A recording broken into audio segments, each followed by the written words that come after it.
Just gotta get ready. This shit's not fucking professional at all. Oh my god. Hello and welcome to the first episode of Reezy and Danny Phantom Talk Sports. Just to let you know, this is just a series where we talk about things in sports and give our opinion on it. Keep in mind that we aren't as adept as a full team of analysts, and we're just giving our opinions on what happens. So I'm just gonna jump right into it. We're in the Final Four for the NCAA. That's right. I It's don't know. coming up. Did you see any of the games? I have not really watched too much of the tournament, to be honest. So I guess I'll let you know. Let me pull up the app here. I'll just let you know who's in and who's not. Okay. It's actually, you'll be quite surprised. But our Final Four, after those heated fucking matches, holy shit, those were fucking nice. But we have Auburn and Virginia, and then Texas Tech, and then Michigan State. So there's only not one number one seed left. Yep, and they're also, technically speaking, the last tournament favorite left. Because literally everyone was kind of looking at Gonzaga and Duke, maybe Tennessee, to just take it all, and North Carolina, and none of those schools managed to make it. And then the big shocker that nobody saw coming was fucking Auburn, who is a shitty 5th seed, might I add. Yet they went through two fucking juggernauts of schools, which was North Carolina and Kentucky. And It looks like they beat North Carolina by 17 as well. yeah, they absolutely killed them.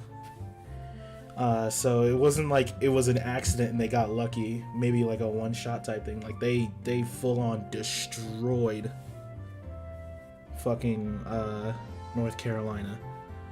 So them being in the Final Four is no fucking joke. What do you think? It looks like they've handled themselves pretty well since the first round. I mean, they only won by 1 point in the first round, but ever since then, it doesn't seem like they've struggled. They only won in the wait, 1 point? Yep, they beat New Mexico State 78-77. Since then, their lowest margin of victory has been 6 points over Kentucky. Holy shit. I didn't pay attention to them until I was watching them for Kentucky too. Just Kentucky fell and I was like, wait, what the fuck? What kind of comeback story is this? But then I saw that they were against North Carolina and I was like, it's fucking done. It's fucking done. And then that shit happened. They've never made the Final Four before, right? No. Not Them at and Texas Tech as well? I think Texas Tech has done it before, but they've never. No, actually, no. I think this is the farthest they've gone. And then obviously Virginia and Michigan State have been there before. Yeah, I mean Virginia. Apparently, it's like the last time they've done it. It was 1980 something. I heard. A crazy long time ago. So, but they're still the tournament favorites. They're still the ones that everyone's gonna look at to win. But you have Auburn, which has been like the tournament killers. Yeah, I mean, they're obviously the Cinderella story right now. Who was the Cinderella story of last year? Oh my god, I forgot. Ooh, last year, I do not remember. I know, right? Let me do a little research while we continue the conversation. Yeah, because fuck, which team was it that everybody was looking at where they were like super shitty? They were like not even star. Like, It was Loyola. Oh yeah, I remember that. On an 11 seed. Yeah, that's right. And they would like out of nowhere they were killing everybody up until I think it was like final elite. I think Elite 8 or Final 4 when they got knocked They out. lost to Michigan 60. You in the Final Four. Yeah, you cut out a little bit right there. I said they lost to Michigan in the Final Four, 69-57. Whew. I remember that game. Yeah, last year's Final Four was Loyola against Michigan, Kansas against Villanova, and then Nova beat Michigan in the championship. God. Can I talk about Villanova too? Holy shit. Yeah, go for it. Their fans were talking all this crap on Facebook Like, oh, stop paying attention to Duke, stop paying attention to North Carolina. We're gonna take it again this year. And then they barely made it out of the first round. Yep. Won by 4 and then got destroyed by Purdue by 26. To be fair, Purdue was, holy shit. Well, Purdue just barely lost to Virginia, so they almost made the Final Four themselves as well. Yeah. That's the same story Michigan State can say too. They barely scraped a fucking victory against Duke. It looks like the Elite Eight overall was just good. I mean, the biggest margin of victory was only 6 points. Yep. It was pretty competitive. It was crazy, and obviously the biggest match that everybody was probably talking about was Michigan State and Duke. Well, there's some controversy to that as well, right? Yeah. No, I think Michigan won fair and square in my opinion, but there's probably controversy. There's always controversy around this year's Duke team. Well, Duke had a chance to tie it at the end, right? Yeah, I was gonna say that Barrett, I think, low-key killed them last second because he missed the first free throw. So the game plan was to miss the next one so Zion can obviously get a rebound. And like slam it back in because he's obviously stronger than everybody else on the field. Right. He made the second one by accident. Oh. Yep. Yeah, So, I don't think I ever watched the highlight. That's interesting. Yeah, and to make matters worse, so obviously they foul them real quick to save time. So when they go for the pass and Barrett accidentally lets off what's this player's name? He's actually really fucking good when I watched him. Let me get his name real quick. Fuck, why can't I remember this dude? Because I was watching him and I was like, that guy's a beast. Winston. That guy, C. Winston. They just gave a quick pass into him and Barrett kind of let him through. And the dude just ran the time down, like literally. Oh. Like Trey tried to foul him again, and he like football juked him. It was kind of disgusting, but yeah, that's how Michigan ended up winning. So in my view, Barrett lost the game for them. Okay. Yeah, but if in interviews that I've seen so far, it looks like the people who are most hurt was Trey Jones and Cam Reddish.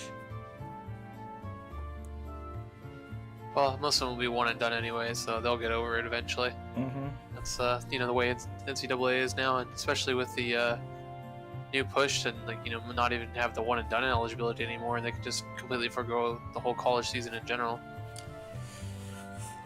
Wait, what? Just tell me more about that. I didn't. Yeah, the NBA is trying to go back to. It won't be the same as before, where they were able to just let their players come in straight away at 18. Yeah.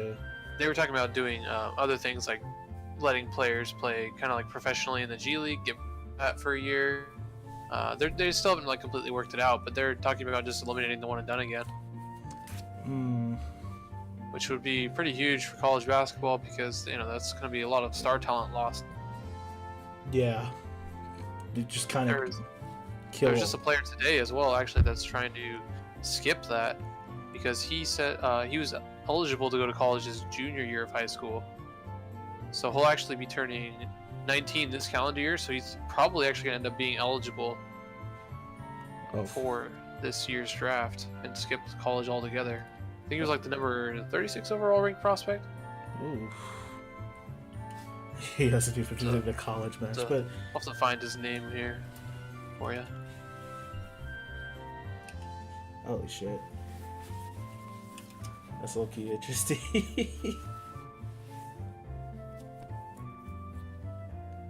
So who do you think's gonna win it all then?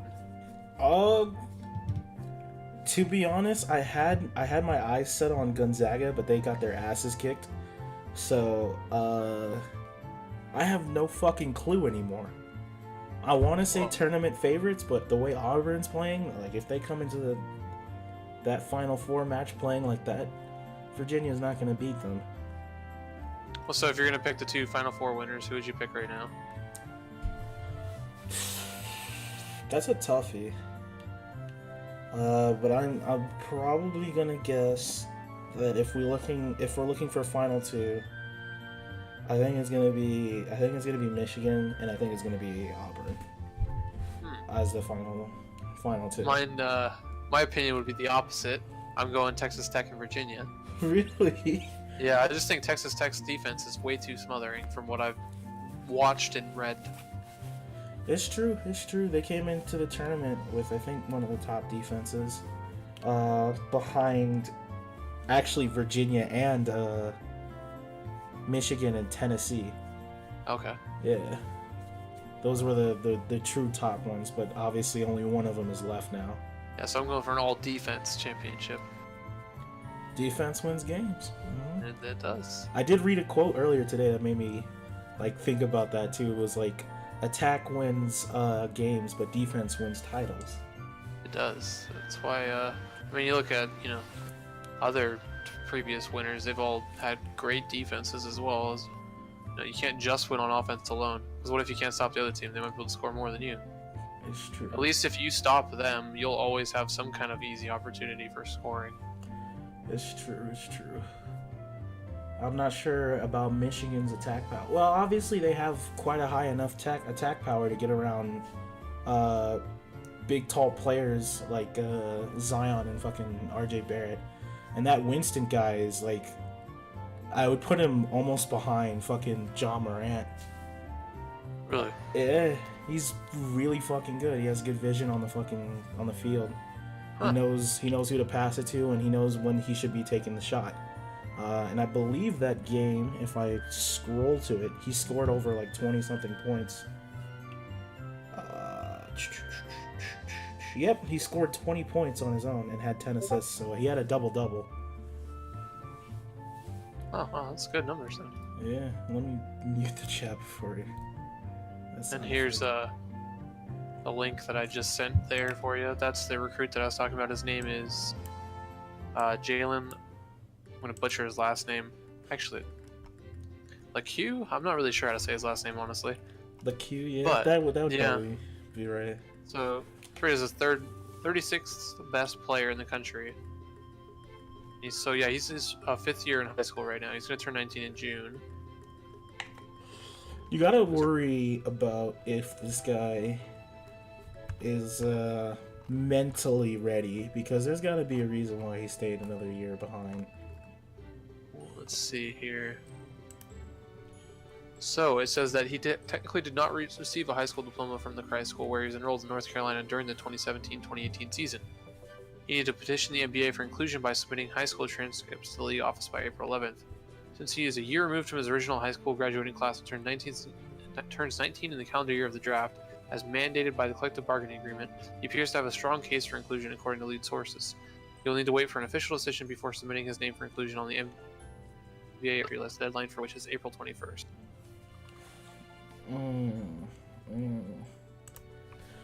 Well, we'll see. He must be fucking good as shit if we couldn't even get to see him, yet he was still able to get some sort of a mock draft with his name in it. Yeah, so what they're saying here is exactly the question is, how good is he? He averaged 12.6 points and 4.6 per game this year at Brewster, but he struggled with his long distance shooting. Only 26% of his 3-point shots. That's really not going to cut it in today's game. Nope. But he is a high-flying athlete with a massive wingspan and the ability to run the offense at the point. I would honestly, if I'm looking at him, or if I was him, I wouldn't even apply for the draft at all. Like, I know I have a ton of talent, and apparently I'm good enough to be ranked 36 without actually playing a college game. But let me actually play a college game. And get the experience and play top players in the country. Because I think he's jumping the gun too quickly. He might. Well, he is trying to show that he's at least competitive. They have that Jordan Brand place. Sorry, you cut off. The Jordan Brand what? Jordan Brand Classic. Yeah. So he's going to be doing that, which will be best players in the 2019 recruiting class. Ooh. So if he is eligible, then he'll have other chances as well. I mean, you go to the combine. They have a G League showcase as well. Oh yeah, I do know. I do remember that. We'll But see. He's not guaranteed that he's gonna go because he might. If they tell that he's gonna be a second round pick or go undrafted, I don't see why he would decide to do that. If he has to go undrafted, I would say just go find a college to Yeah, play I'm at. sure that's his plan. Yeah, one of the big colleges is more than bound to pick him up, and then Well, just he a already skill. signed. Who was it? Oh, he signed with NC State. NC State. Yeah, it's not a major college. I mean, Division One, but nothing crazy. Let's hope that doesn't turn into another fucking job or Yeah, situation where it's just one player who's good.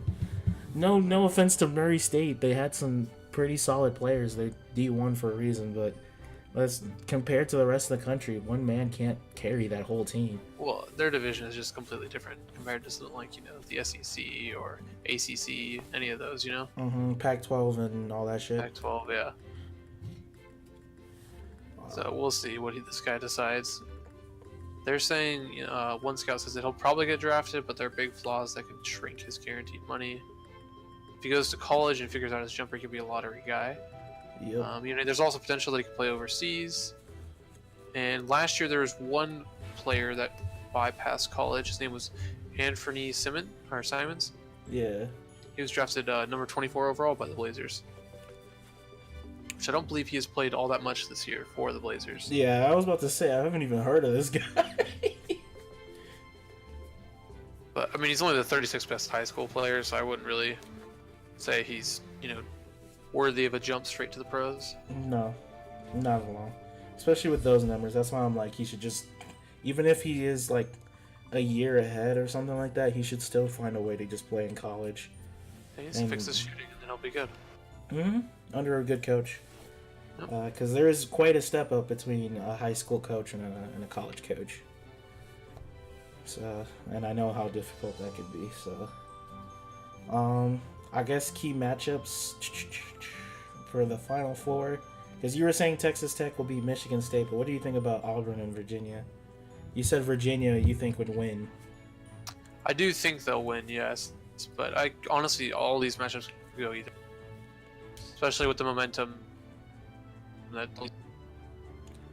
Oh, you oh shit. Okay, we had some interference with Discord, but okay, let's continue. What were you saying? I was saying that most of these matchups could really go either way. But Auburn did just lose one of their best players, correct? Oh yeah, he did get I think it was a torn ACL. Am I right? Yeah, no, torn ACL. Fuck, he's done for the season, yeah. So that'll be a big loss for them. Whew. In this late into the season, that's kind of bad too, because I think that's what honestly killed Oregon as a team. Their best player, Bol, who was supposed to be like a top 10 draft, dead for the season. And they had to almost like rebuild and relook at the team without him. And luckily they managed to do it and push themselves to Elite 8, I think it was, but no, I don't think they made Elite 8. I think they made Sweet 16, but yeah, they couldn't go and get any farther. Virginia took them out, yeah, that's right. But they did contest Virginia even without their best player. Yeah, it was very competitive, super low scoring though, 53-49. Oregon made that miracle run towards the end of the college season before the NCAA tournament started. And they were even able to crush our division's best team, Washington. So they were kind of looked at, I don't know why, by I don't know how to say it, like the people who make like rankings, they were still viewed as very low, yet they came into the tournament and kind of just crushed people. And then they made Sweet 16, and they were still seen as 16, which in my opinion, I don't think Oregon was the weakest of the Sweet 16. Despite the way that score looks, but I mean, who else would you have said was weaker at that point? All you had left was 1 through 5 seeds. It's true. Wow. Yeah, I guess it is kind of difficult to pick who would be the lowest out of all of them. I don't know, maybe Houston was solid. I would have said maybe like Virginia Tech or LSU. But Virginia Tech almost beat Duke, though. Duke has been struggling the entire tournament, so sooner or later their luck was gonna like run out, and I have no idea what was causing that. That's probably some of the overconfidence from some of their players. They're always constantly told the media how good they are. True. I mean, they're coached by one of the greatest of all time, obviously. Mm-hmm. But that can only go so far with these kids being that young. I was about to say, yeah, they don't really have that big all-time experience in this fucking massive tournament that literally half the country is watching. Yeah, I mean, it humbles all these players all the time. Definitely a humble trip, seeing as they are currently crying in whatever place they are right now. I mean, if you just think about all the former #1 picks that go into the NBA after the college, tournament, like how many of those #1 picks have actually, won anything decent? Like, what would be like the last #1 overall pick to win it? I'm pretty sure it was honestly Anthony Davis. I don't know if it's been anybody since then. That's true. Well, wasn't LeBron a #1 overall pick? He did not play in college, though. True. I don't know. We'll have to see. I'm also just excited to see any of these players in the NBA, because like I've said it all season, the freshmen and some of the players that came out this season are just absolutely ridiculous. Oh yeah, it's supposed to be a really top-heavy draft. We'll see how that goes. Which makes me let me pull up the ESPN draft here, because I'm pretty sure a lot of them it's changed a bit. In terms of like the overall rankings? Let me see. Well, Zion's still #1. Yeah, his position, in my opinion, is quite literally locked in. Like I don't think the top 3 has changed anytime soon. It's pretty much been the same. I can argue that a little bit. I don't know why I'm having a hard time finding this, but I got you. Don't worry.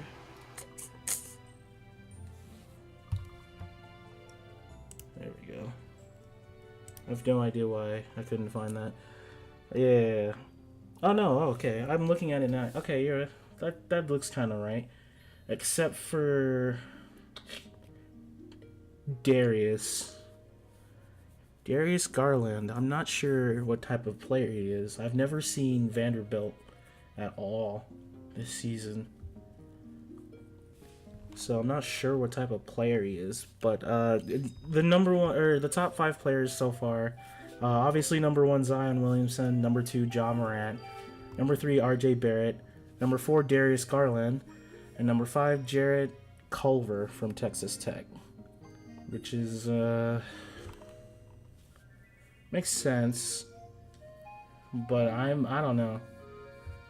There's players here on this list that I think should be lower on this list, and players that should be much higher. Who would you swap out?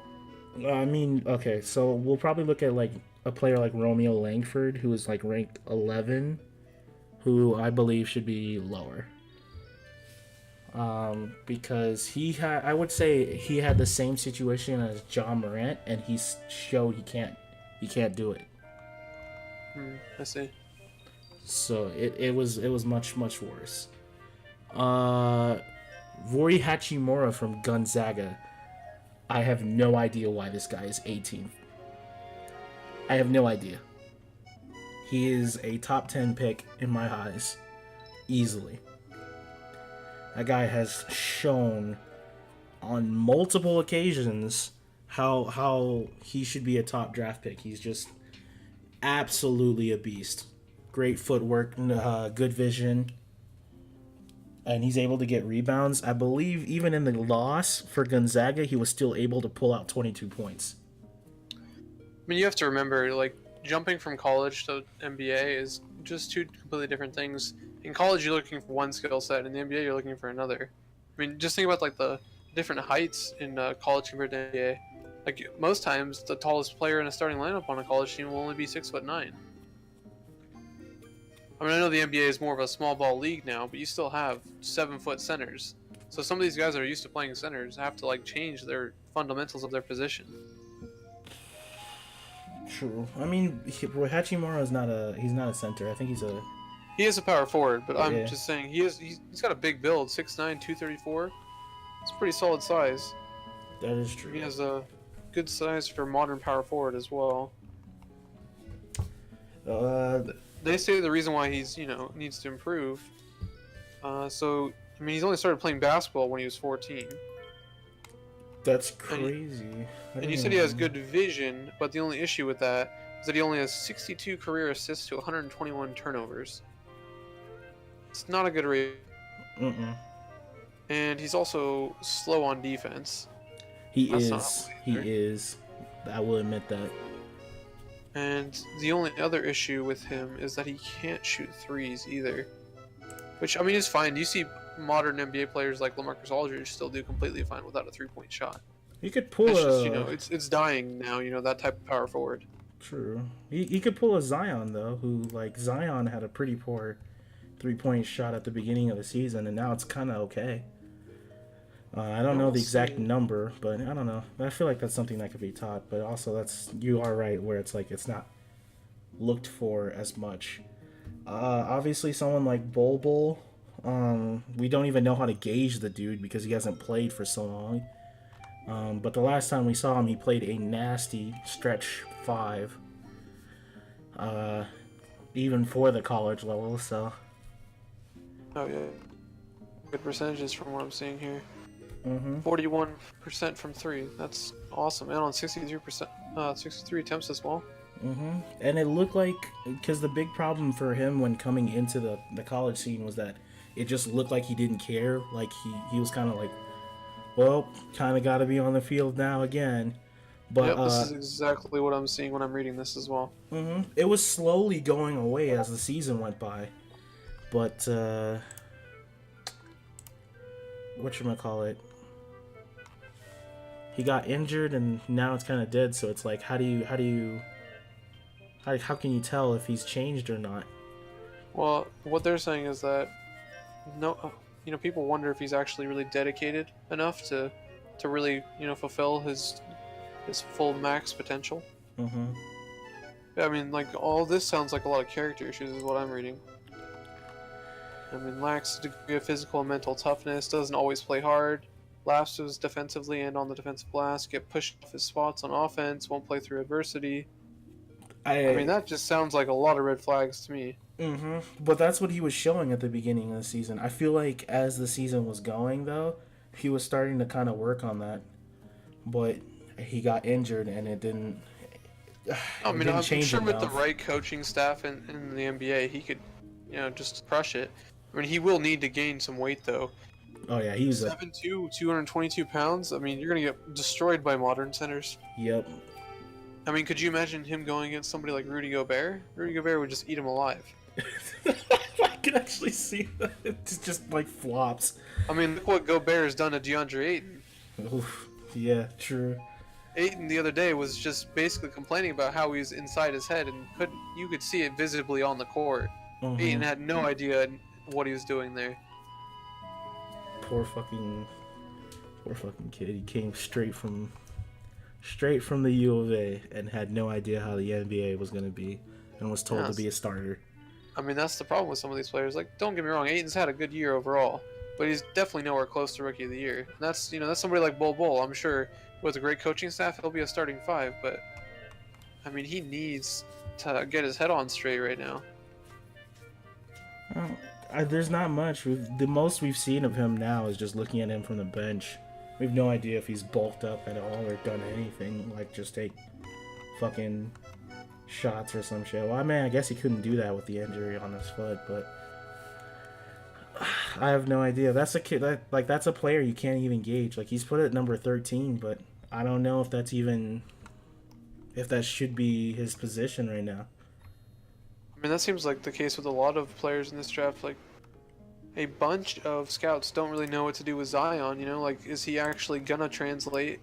Or is he gonna bust, like, similar to somebody like Anthony Bennett recently? They have very similar sizes. I mean, obviously, two completely different skill sets, but Yeah. in terms of an overall size comparison. The way Zion works, I don't think he'll be a bust. I don't think he'll be a bust. We have quite the superstar on our hand, but that because of that uniqueness. But it is, yeah. The big question is, how the fuck do you use this guy? He's too small to really play center in the modern NBA. He cannot be a center at all. For sure. I mean, you look at somebody like Draymond. I mean, Draymond's 6'7", and he plays center constantly. So I mean, I guess it could work, but again, that's another thing where you have to have the right coach. And him being a potential number 1 overall pick, you're looking at teams like the Suns and the Knicks and the Cavaliers, and I don't know if those teams have the right coaches to maximize his talent. No, not at all. He would have to, I don't know, maybe build on his game or just like watch, or really like just work on himself like privately, on and off the field, just to make sure he stays ahead for any of those teams. But I still think he has potential. Maybe not immediately next year, but like there could be a time where like we forgot him and then he comes out of nowhere and like becomes a star again. Saying it could take him a couple years to develop. Mm-hmm. That's not usually what you want to see from a number 1 overall pick. You're looking for some more of an immediate impact, you know? Yeah. But that's how I guess we're gonna have to look at it. I actually see the opposite when it comes to someone like Ja Morant. We're having immediate impact. He is just way too. How do I say it? I guess like he seems ready. He really does seem ready when. Would you say like he's the most NBA ready prospect? Yeah, 100%. Because you can look on YouTube and just see the crazy amount of fucking like highlight videos this guy has. Like, it really is just like looking at Westbrook, but with more of a passing vision. Which that's just insane to say. I mean, Westbrook, the amount of assists that guy gets, the amount of times he sets up for his teammates. Mm-hmm. And it's just crazy. And Ja Morant has all of that. Like, if he wants to too, if the defense ever slacks, he'll just pop a 3 from where he's standing, and it will go in. Like, that's how much skill the kid has. Yeah, I mean, he seems like personally my favorite prospect from what I've seen so far. Even over Zion? Yeah, I wouldn't risk that. I mean, he has obviously the highest potential out of anybody in this. That's just so much bust potential as well. I mean, I guess if you're a team like the Suns or the Knicks, you're gonna go for the glory. At this point, what more do you have to lose? Mm-hmm. I would say the Suns could use a better point guard like Ja Morant. I could see that actually helping. That would be make perfect sense for them. But I mean, I don't think Zion would be a bad pick for them either. True. I don't think they could go wrong with any of the top 3 picks personally. Like, they just need anybody with some kind of star potential. I mean, Booker's great, but I think he's just wasting away his years. Yeah. Oh, 100%. That guy is. I don't know if DeAndre Ayton has enough of an alpha dog mentality to actually help Booker out.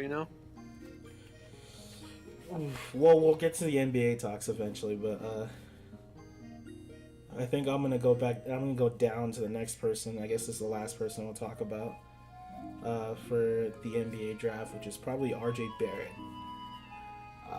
In my view, he's a bust coming up. Think so? Yeah, I mean, what makes you say that? He's a crazy good shooter. Let me not take that away from him, and that is good enough to make him number 3 overall. But there are a lot of times, and people notice this, where like he will just go for some ridiculous ass play where he just tries to run through 3 or 4 defenders, and obviously it doesn't work out.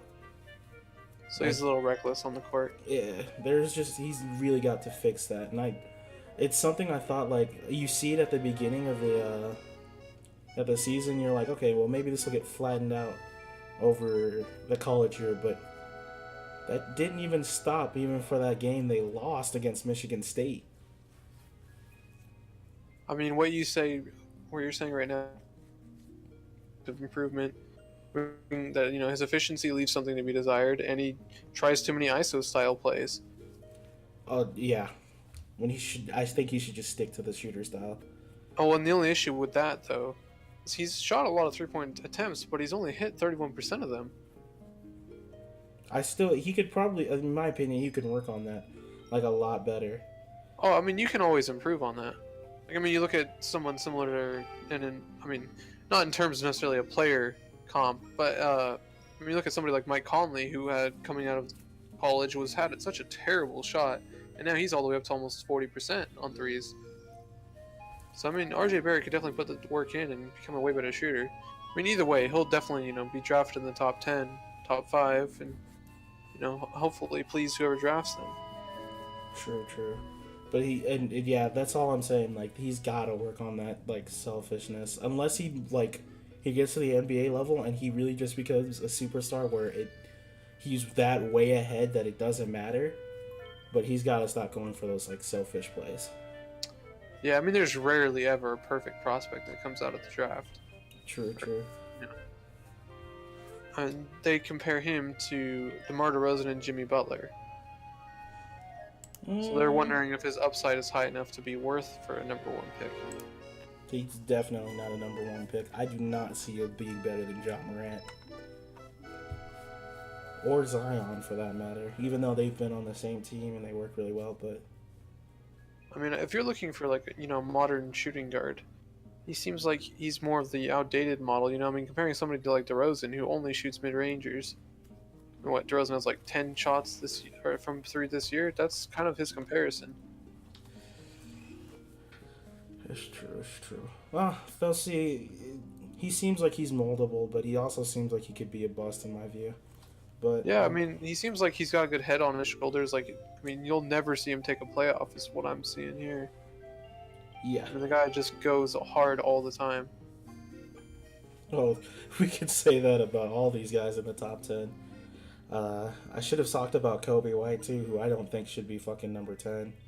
But, I guess that's a talk for later. Or I guess after the draft. Well, I'll see. We'll probably do a podcast after the whole fucking NBA draft. To see if those were the right decisions that the teams made. Yeah, we'll have to do some research, make sure get team needs and all that. Well, speaking of teams, let's move over to the actual NBA. Let's see how the NBA season is. I mean, the playoff field's almost set at this point. I did hear about that it's just the East now that's fighting for the last 3 spots. Yeah. I haven't been able to pay attention to NBA because I've been looking so much at, like, college. Especially since I am in college, but... Let me take a look at the standings. Yeah, I mean, so there's 5 teams fighting for the last 3 spots currently. You got the Pistons at 6, Nets at 7, Heat at 8, Magic at 9, and Hornets at 10. The Hornets are realistically out of it. They're just too far behind with not enough games to make up. The rest of the teams would basically have to lose out. So it's very, like, situational that they would... Yeah, I mean, they're still... they're 3 games back of the 8 seed right now. With, 5 or 6 games left. Oof. Okay. Yeah, that's extremely situational. Sorry to the Hornet fans. Yeah, it's just most likely not happening.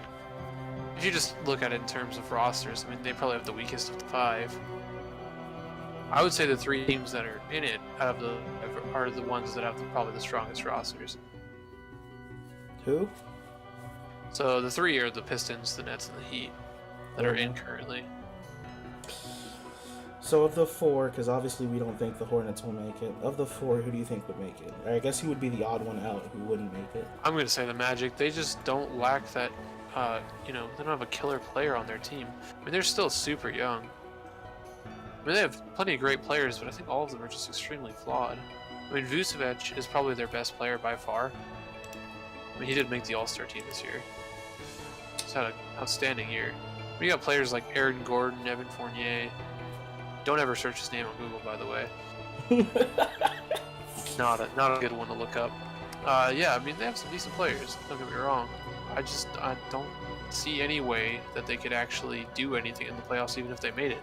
I mean they have to play the Bucks at the first round. That's just not gonna happen. Yeah, they're gonna get crushed. Let's be honest. I mean it's great though for the Magic, who have been terrible for so long now. Really, since ever Dwight Howard got traded away, they really haven't done much since then. So it's nice that they're even potentially in playoff contention. But it's still not Which, I mean, enough. yeah, it's just most likely not gonna happen. I mean, they're only half a game out right now, so it could really go either way. Granted, I don't. Let's take a look at these schedules here. I mean, that'd be probably a better way to evaluate if they would actually gonna make it or not. True. See who they have upcoming to face. I'm just gonna say that the Hornets are not making it. So let's look at the Pistons, Nets, and Heat schedule as well as the Magic. Look at the Magics. They got the Knicks next. That's at least a W.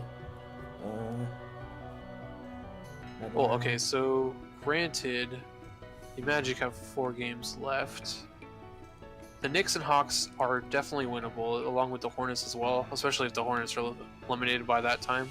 Yeah. Which, I mean, that would be the last game of the season, so they're most likely eliminated by then. And then it really just depends on which Boston team shows up. So the Magic could win out. But recently, they've actually played really well for the most part, beating up on some okay teams. They did beat the Pacers recently, and just lost to the Raptors by 12. And so the Heat also have 5 games left. Their schedule's a little bit more challenging. They got the Celtics once, they got the Raptors, the Sixers, the Nets, and the Timberwolves. Oof. So that's not good for them, because they could easily lose all 5 of those games. Yeah, for sure. Oh god, just hearing both the Sixers and Celtics alone is like. The Raptors especially too. Yeah. Then they got the Nets schedule. They got 4 games. They got the Raptors, the Bucks, the Pacers, and the Heat. That's really tough as well. Whew. So maybe the Magic could make it in. Yeah. Just staring at that. Oh god, what the fudge? Their schedule is tough. I'd say the Pistons probably have the easiest of the 3 that are currently in. They got the Pacers, Thunder, Hornets, Grizzlies, and Knicks.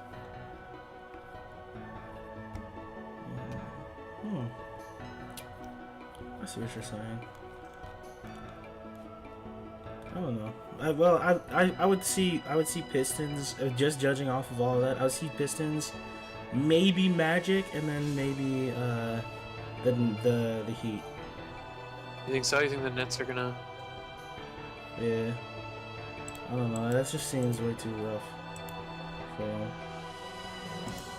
Yeah, I mean, there's not really much margin for error with any of these teams. No, not at all. I mean, I'm gonna say the Pistons will definitely make it. That's what I would say based on their schedule. And then I think the Magic might be able to actually sneak in. Mm-hmm. And, you know, after all the stuff that I just said about their roster lacking star power, but you know, if they can still do it, yeah. no, they can still make it in. And then I would just think that the Nets with D'Angelo Russell are just gonna creep their way in there. He's gonna win two out of these 4 games, make it in. So I think 41 wins gets you in. Like guaranteed. I think, yeah. So I think if they can win 2 out of their 4 games, if they could beat the Heat, that'll be a huge one. So that's their last game. Then you got the Pacers, Bucks, and Raptors. If they can win at least one of those 3, I think they're okay. They did just lose to the Bucks on Monday by 10. So if the Bucks decide to rest a couple of their players like they have been recently, the Nets should be able to pull it out. We'll see. We'll have to see. The NBA is looking lit as well as soon as this fucking NCAA tournament ends. I guess the next thing to talk about is we're heading into playoffs. Who do we see as the Golden State Killers? So who can beat Golden State? That's an interesting question. Well, we can also take a look at their schedule, see who they've struggled against.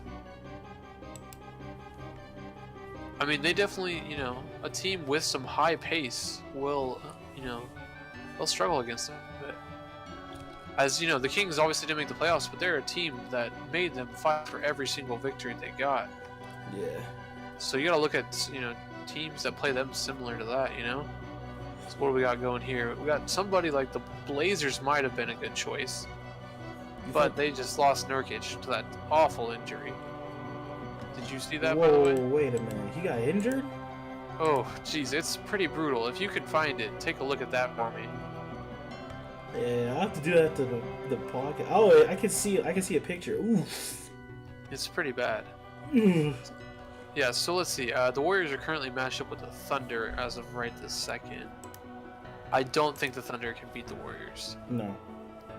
So then you're looking at, the Spurs when they had Kawhi would have been a different story, but I don't think the Spurs are going to beat them now.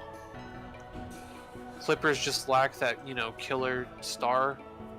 Mhm. I mean, don't get me wrong, Lou Williams, Montrezl Harrell, they're great players, but I just don't see them doing much in the playoffs. No.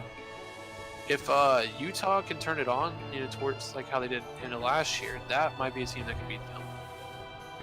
Because you're looking at if Donovan Mitchell can go back to getting close to 30 a game, Rudy can shut down the interior, they can just hit some shots. They got the dad of all dads, Joe Ingles, Yeah. just an absolute great player. But they need some extra help. But I think if they could have pulled off that Mike Conley Ricky Rubio swap, they would have been at a way better position. Just think Mike Conley would have matched up way better against Steph Curry. This is also only Donovan Mitchell's second year. No, I mean Mitchell's still a great player for second year. It's not bad at all. Yeah, that's the thing. What if what we saw from him in the playoffs is him just in as LeBron would say playoff mode? So he becomes a complete. I mean, they've turned it on lately as well. They've won 5 in a row. Yeah. So they're heading into the playoffs hot. That's what they need. Oh yeah, for sure. So maybe that might be the push that puts them to maybe semifinals. I don't know. Maybe they are the Golden State Warrior killers. I personally look at Denver maybe as well too. Yeah, Denver would be another good one. I was just kind of going up in order just to see who'd be competitive. Like I said, the Blazers probably not going to do it. And especially with McCollum's been injured lately as well. I don't know how fully healthy he's going to be once they actually get in the playoffs. Portland's probably a team that might lose in the first round. Especially if they play with the Jazz, I don't think they're going to win that. And obviously the Rockets are competitive with the Warriors. That's, if Chris Paul hadn't got injured last year, I'm sure they probably would have beaten them. Oh yeah, for sure. So this year might be something to, especially with Harding playing like an absolute god this whole season. Yeah, the only issue with the Rockets is just their lack of defense. And we said it earlier, attack wins games, but defense wins titles. Yeah, that's why the Warriors continue to win, because it's not like they only scored. They have one of the best defensive teams in the league as well. I mean, looking at the Rockets roster, in terms of players that can actually impact the game defensively, I mean, you got Clint Capella, he's a good defender. Mm-hmm. I mean, really, other than that, you don't really got much else. I mean, Chris Paul's still good as a defender, but you're never gonna, talk about his all-defense days anymore. No. He's definitely lost a step at this point. Still a great player. I mean, PJ Tucker's still a good defender. Amon Shumpert, he definitely puts a lot of effort on defense. Not necessarily the best. Daniel House has been really good for them lately. Mm-hmm. Actually, former Warrior as well, which is interesting. But he's definitely been stepping up for them. So that could be like their little small ball lineup. Might have to be something like Chris Paul, Eric Gordon, James Harden, Daniel House, PJ Tucker. Yeah. Against the Warriors with Curry, Thompson, Green, Iguodala, and Durant. There's something. Yeah, I don't understand, or at least when I look at them. But I feel like the Warriors, their bench, has gotten significantly weaker. Oh, it has. They lost a lot of depth. So I mean, you look their best bench lineup. I mean, if you're gonna go pick right now, they have a lot of unknowns. I mean, they still have some veterans with Livingston, Rebko, Iguodala. They got Bogut again. Oh, hey. Was actually, changed his game a little bit since he went over seas again. He's actually developed a little bit of a three-point shot. I mean, he's not really like shooting it very often, but you can see that he actually has potential to shoot. But actually, he has not attempted a three since he's been back with them. But he has definitely been shooting the ball well from mid-range. So you could see if he potentially needed to. It's just probably not something he's going to do. But you got Boogie as well, which is a whole different dynamic. Because they can actually play big as well if they need to now, because they have two people that are almost 7 feet tall. I see. But I would definitely agree with what you're saying earlier, though. Nuggets are probably the team most likely to be able to beat them. I say that they're actually playing a game, or they played a game while we Yeah, were doing they the did just podcast lose and to lost by a significant amount too. Oh god. Well, I'm not sure in terms of who was playing and whatnot. I mean, they're only fighting for who's going to be the 1 and 2 seed at this point. So it's not really a huge deal to them anymore. Nope. Just I try mean, out the a few Rockets strategies. could, I guess, potentially jump ahead of both of them, but that's not going to happen at this point. Mm-hmm. Let's see who was playing in that game today. It looks like they had full squads, so. Yeah, but they could have been just trying some stuff out. Oh yeah, it looks like Golden State was just easily beating them after 3 quarters. That's kind of probably the reason why. I see. Yeah, I mean Nuggets. If you're going for anybody, I mean Jokic can, as a big man, pretty much do whatever he wants. Shoot the 3, passes better than most point guards. I mean, you've seen his full court passes. Looks like he's throwing touchdowns on a football field. Yeah, oh yeah, I've definitely seen them. Got me hot and bothered. I mean, they have a solid starting 5. You got Murray at the point. You got Gary Harris, Will Barton, Paul Millsap, Jokic. I mean, you can interchange a lot of these players as well. I mean, the Nuggets have by far the best depth in the NBA. Ooh, yeah, for sure. I don't even know how I'm yawning. My bad. It's You're late. fine, don't worry. And then, I mean, their bench is consistent of Isaiah Thomas, Monte Morris, Malik Beasley, Torrey Craig, Juancho Hernan-Gomez, Mason Plumlee. I mean, and Trey Lyles as well, actually. Yeah. I mean, that's a solid, like, 12-man rotation that you can do. So, I mean, they dealt with many injuries at the beginning of the year and still won over 50 games easily. I think the Nuggets, if they really, really wanted to, make a huge push next year, should trade some of their depth away and try and get, one big star player to go with Jokic. Don't get me wrong, Murray's, got potential for that, but I think we're seeing him at his best at this point. Yeah. Which is great, because he can drop 50 on somebody if he really needs to. Yeah. So what if Denver Nuggets picked up someone like John Morant? I know it's not going to happen, but what if they did? Well, if you're picking up Morant, you're probably have to move Murray back to shooting, which means that you're most likely bringing Barton back off the bench again, or Gary Harris. I mean, that'd be great from a depth perspective. I just don't know how much they would mesh well together. I think honestly the way Morant works, because you can throw that kid on any team and he'll do fine. I don't know. I don't doubt that. I'm just in terms of what the Nuggets actually need. I don't think a player like that would be great for them. True.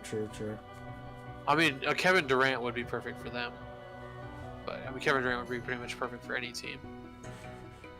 And no matter where he goes, he's going to be called a snake. Oh, yeah.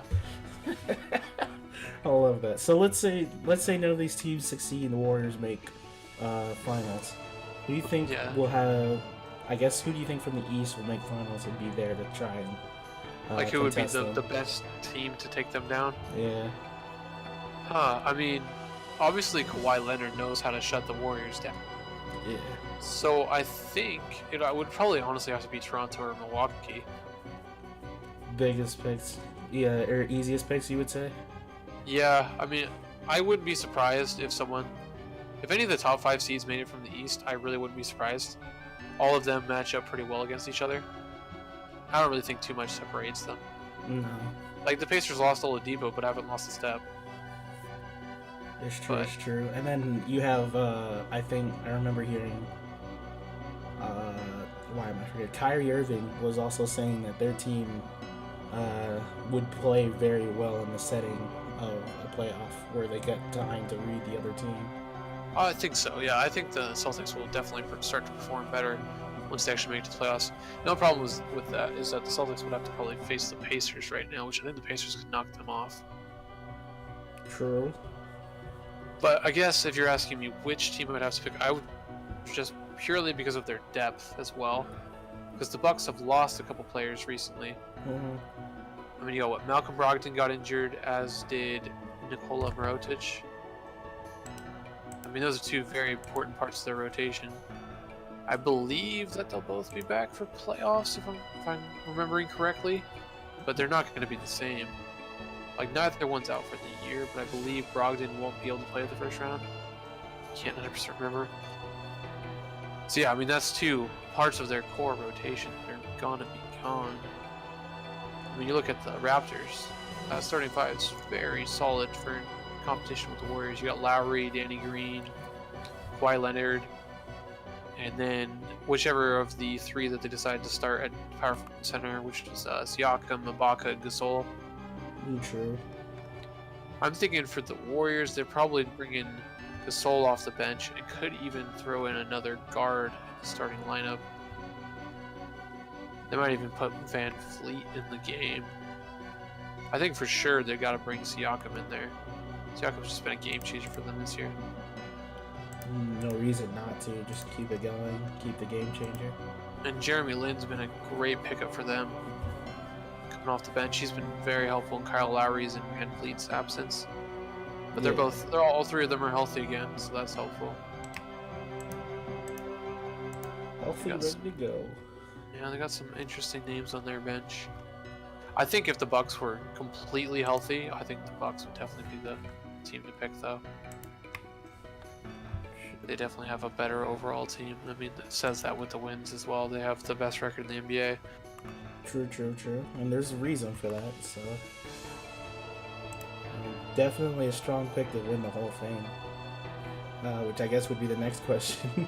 Even we've been saying hypothetically, Golden State Warriors and all that stuff, but who would you really say would win the whole thing for this year? Let's see. So if I'm going to pick my finals matchup, I will say the Toronto Raptors versus the Denver Nuggets. That's what I'm thinking will happen with the Raptors winning it all. It's crazy. Raptors have great defense. I just think that's going to outlast everybody else. It's crazy you think that, because I was thinking that I didn't think Denver would actually still be able to do it against the Warriors, and it would actually be Raptors and Warriors in the end.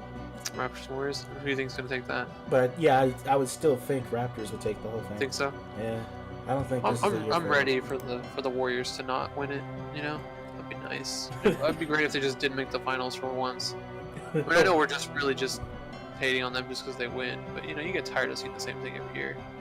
It's fun to watch them play, but yeah, it's kind of the same people show up in a final all the time. I mean, obviously we both laughed at that Bleacher Report of the Warriors versus LeBron every single fucking year. Yeah, speaking of Bleacher Report, they just released a Game of Zones trailer that's coming out April 11th.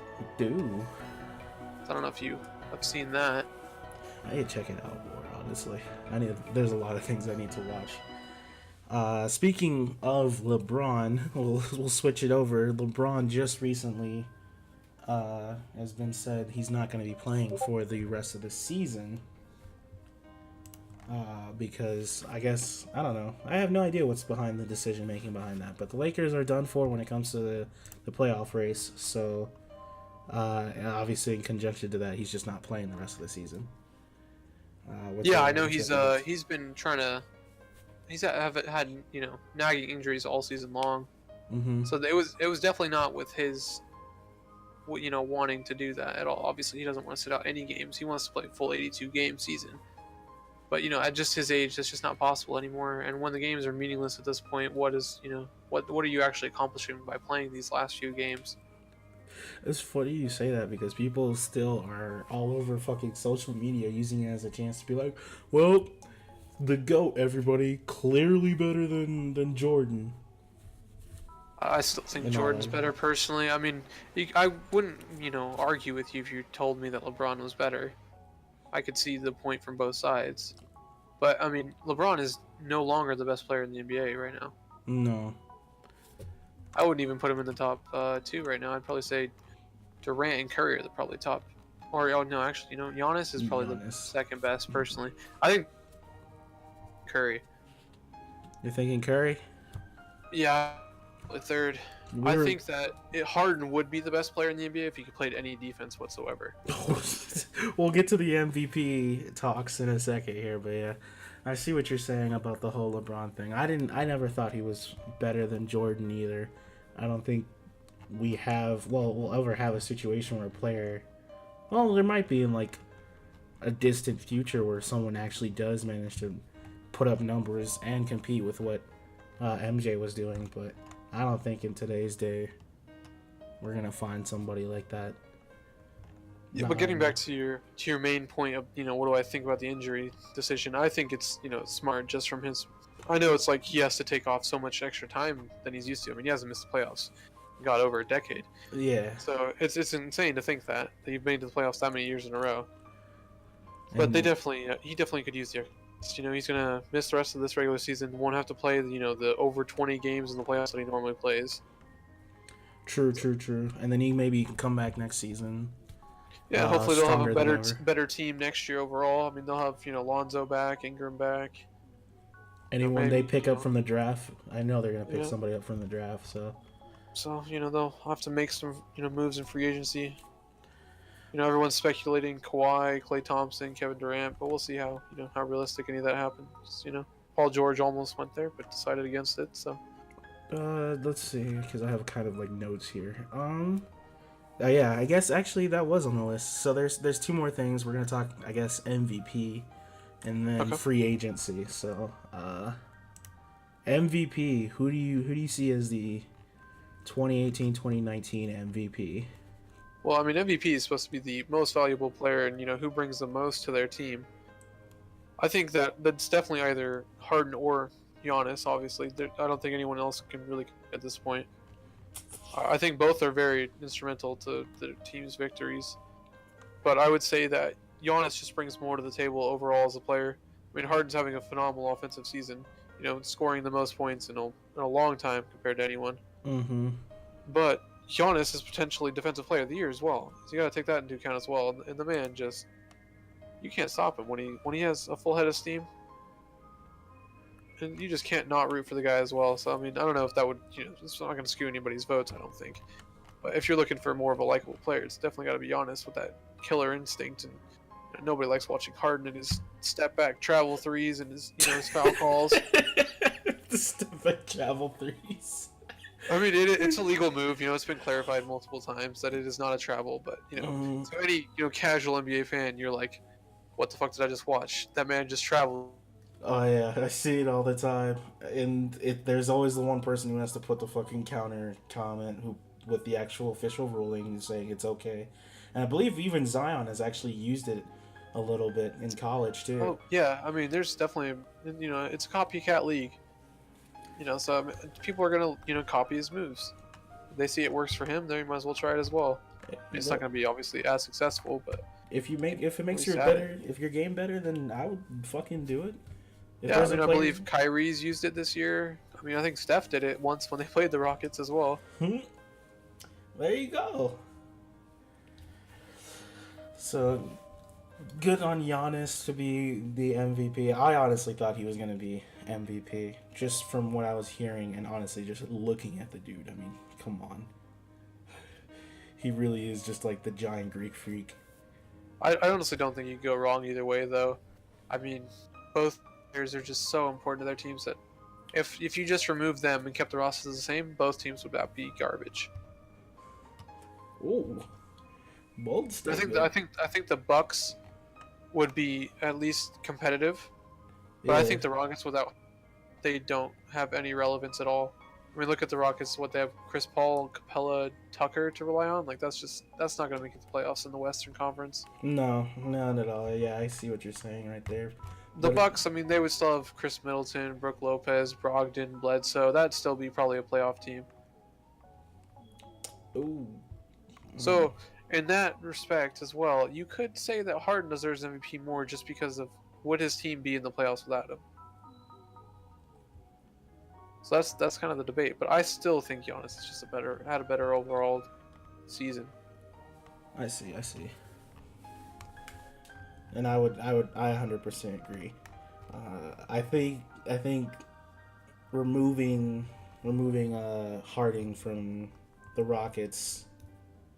I don't think if the Rockets would be all that bad, but I would definitely agree they're not at all competitive. I mean, they'd be a 7 or 8 seed at best. Mm-hmm. Yeah, that's what I was kind of thinking. So, if they're lucky, maybe a 6, but that's just pushing it too far. But the Bucks would still be a solid, like maybe 4 or 3, and then he just like pushes it to like best in the league. Yep. All right, so let's move to free agents. I actually have the list here from ESPN, and it actually has it. Can you send me that over then? Yeah, it has it by teams too. Well, I feel like we should talk about Rookie of the Year before we talk about free agents. How did I not put that down? Actually, yeah, you're right. Rookie of the Year. That's pretty hot debate lately.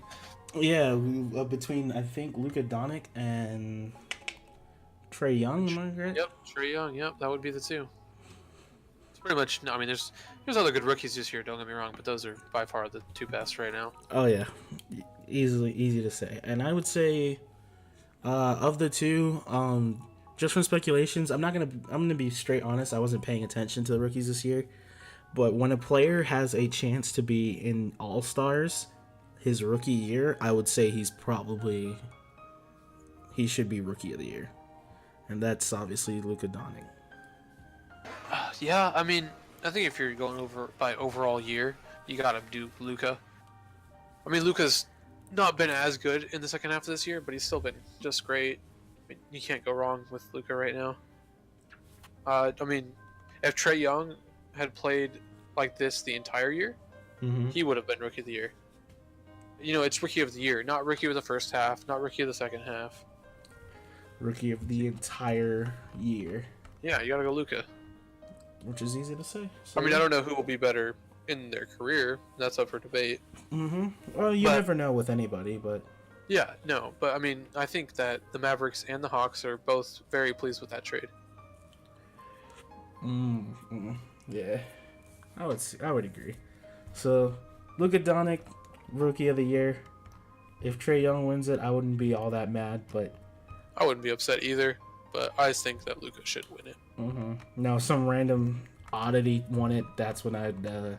Somebody like Ayton just gets thrown in there. I would actually just send an angry email. Yeah, I don't think they're going to do that. If anything, it would be one of them, or they'll be co-Rookie of the Years, which that hasn't happened in a long time as well.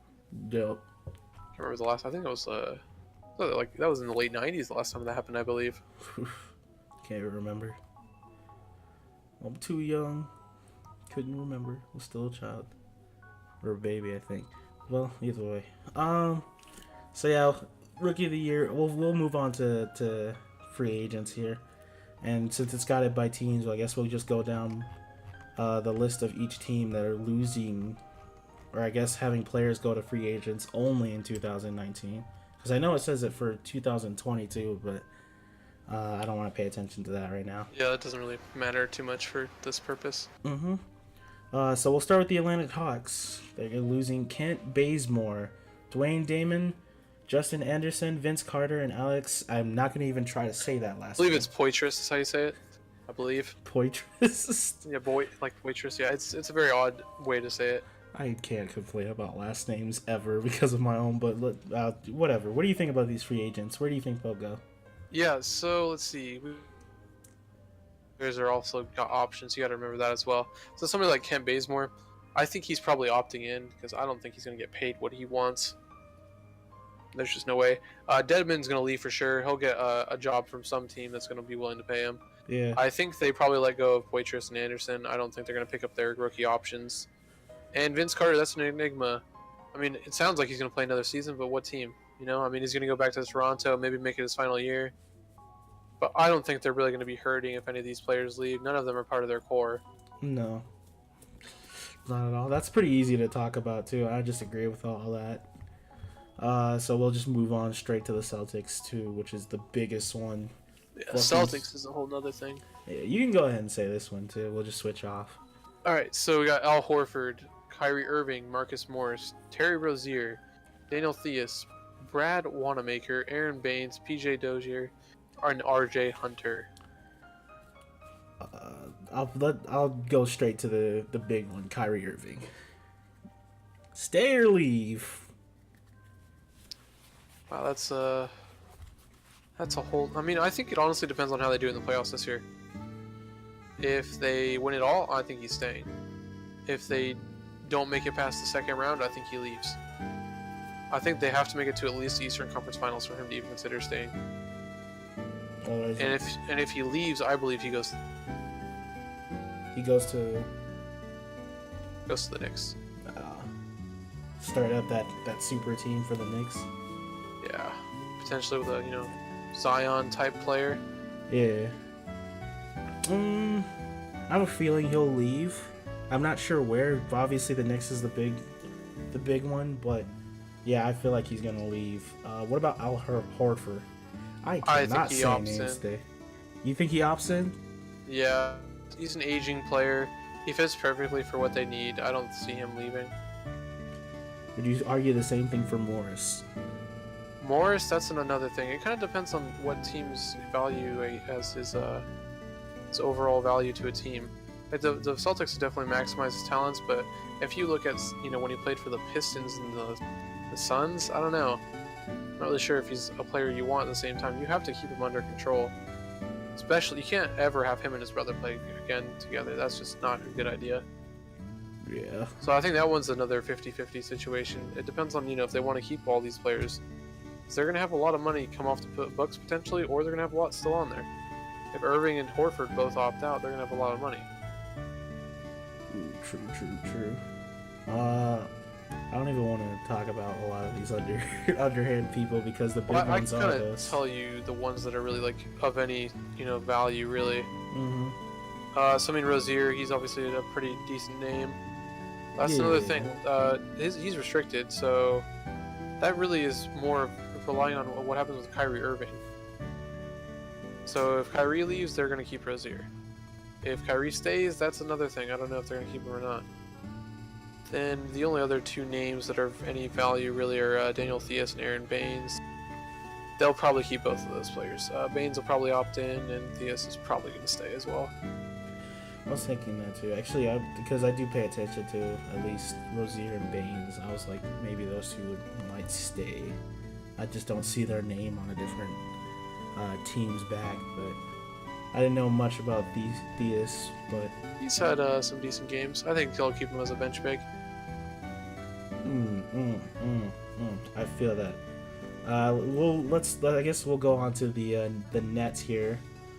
They're losing Alan Krabbe, Damari Carroll. I hope I'm not messing up names. D'Angelo Russell, Ed Davis, Hollis Jefferson, Dudley, Pinson, and Williams.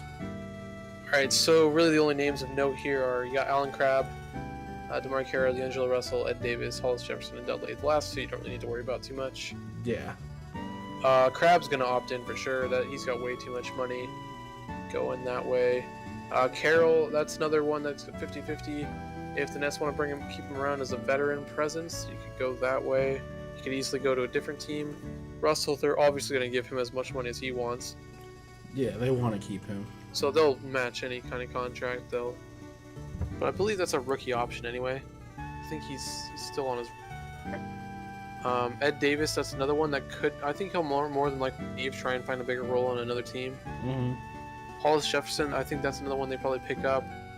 Dudley, I think that's another situation where Maury Carroll could, like that type of situation. It depends on, one of them might want to leave, and they might keep the other one.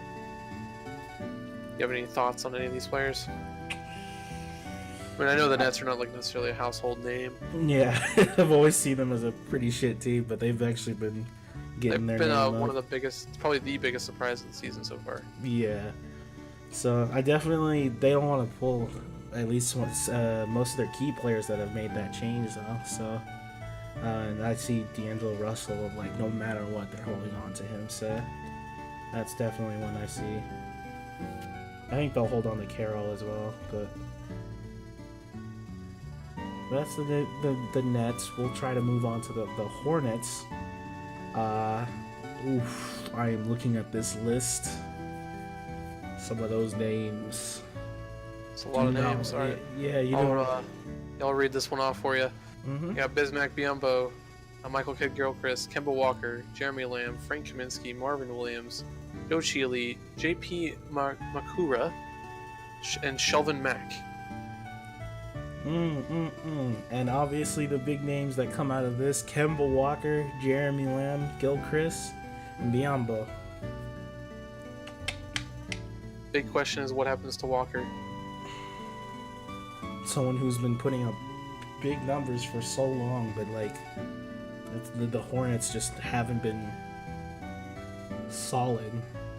They haven't been good in a couple of years, Mm-hmm. and they've always been on the cusp of. They're one of those teams that are all either a 7 or 8 seed or like 9 or 10, just barely missing the playoffs. Yeah. They've been stuck in that like stage of mediocrity so long. And it's like, does a player like Kemba Walker just want to be like, all right, I'm a step, and find a team where he can actually fully use his talents to maybe make a good playoff run? What do you see them doing with him? Do you think he's going to stay, or do you think he goes? I feel like Kemba will leave. I really Where do. does he go? Where does he go? I don't know. That's literally the spinning wheel right there. But I would say any team that would need a better point guard or a more better outlook like that in the guard position. That's So- also. What would you hypothetically say? Let's say Kyrie leaves for New York, and the Celtics and Danny Ainge are like, "Hey, Kemba Walker, over to Boston." What do you think about that? Honestly, yeah, Boston is one of the big ones that come up to mind. Do you think really they would be quickly. better with Irving or Walker? That's a good question. I think Walker. Think so? You think he'd be a better fit for their team? Yeah. I think that they're keeping Kyrie Irving or not signing a big name. That's probably what they're going to end up doing. And Kemba, they really want Kemba to stay. They'll pay him as much as he wants, but the problem is does he want to keep staying there and losing? I mean, he's their ultimate leading scorer now at this point, so he is the face of their team.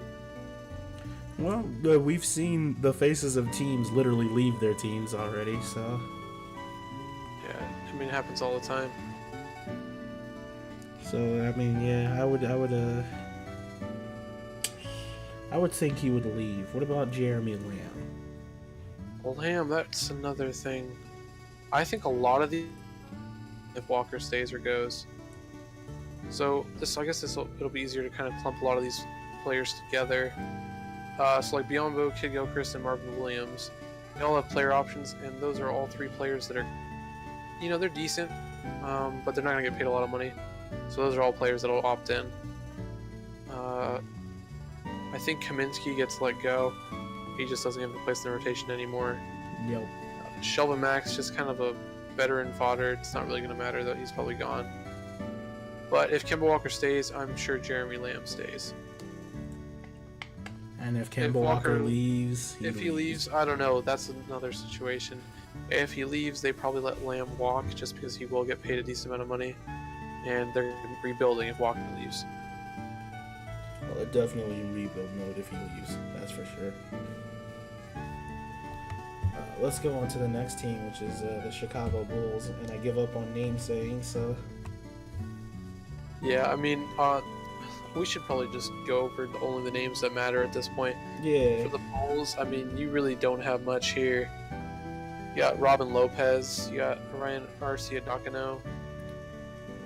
Wayne Selden's another, decent name. But the rest of these guys, really not anything of noteworthiness. Nope. They'll keep Arcidiacono for sure. He's been pretty solid as a backup point guard this year. Selden they might keep, and Lopez I think will most likely leave to get, to play for a better team, most likely as a bench big. Yeah, I can see that. Well, yeah, as you say, not much to say about the Bulls. Next, we'll go to the Cavaliers, who... Cavs are just another team that there's not much really to say about. Yep. Uh, some veteran names here. You got like Channing Frye, Nick Chris. All three of those players are probably gone. Unless they do similar to what the Heat have done with Udonis Haslem. I can see them doing that with Channing Frye. I think Channing Frye is probably pretty washed at this point. So he's probably only playing for the Cavs or retiring, most likely.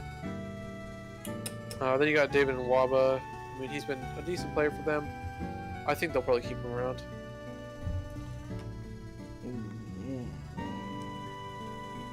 You say his name like an American. He's definitely Nigerian. There you go. I mean, if you have the proper pronunciation. Nwaba. Yeah, there you go. I mean, he's a decent player. Yeah, but not much to say. I think for Cavaliers, if anything they're doing with free agents, they might be just throwing people away to try and pick up young talent or something like that. Yeah. We go down to the Dallas Mavericks next. All right, so we've actually got quite a few names here that pretty. Actually, you could pretty much say all of these names are pretty well known. I mean, not necessarily nationally. You got Berea, you got Mejri, Finney-Smith, Maxi Kleber, Devin Harris, Nowitzki, Dwight Powell, Porzingis, and Trey Burke. So I think in terms of people that are staying, Kleber's going to stay, Finney-Smith, Mejri might, Berea and Harris could as well. Powell could opt out of his player option just because of the fact that he might get paid well, but that's another iffy thing as well. Porzingis, they're gonna. The only thing with Porzingis now is that whole rape case that just came about. Wait, whoa! What did you just? Yep, Porzingis has been accused of rape, and the Knicks actually did not completely inform the Mavericks of his case. They knew he had a defamation case, but they did not realize it was about this. I'll send you a link here. So yeah, that's another thing. I'm sure they'll probably still keep him around, but now they kind of changed their mind a little bit. Might have not made the trade if they'd known that. Yeah. Oh, holy shit! I didn't know that was going on. See, other than that, let's see. Trey Burke's leaving for sure, and Nowitzki's more than likely retiring. He hasn't said anything, but he's probably retiring.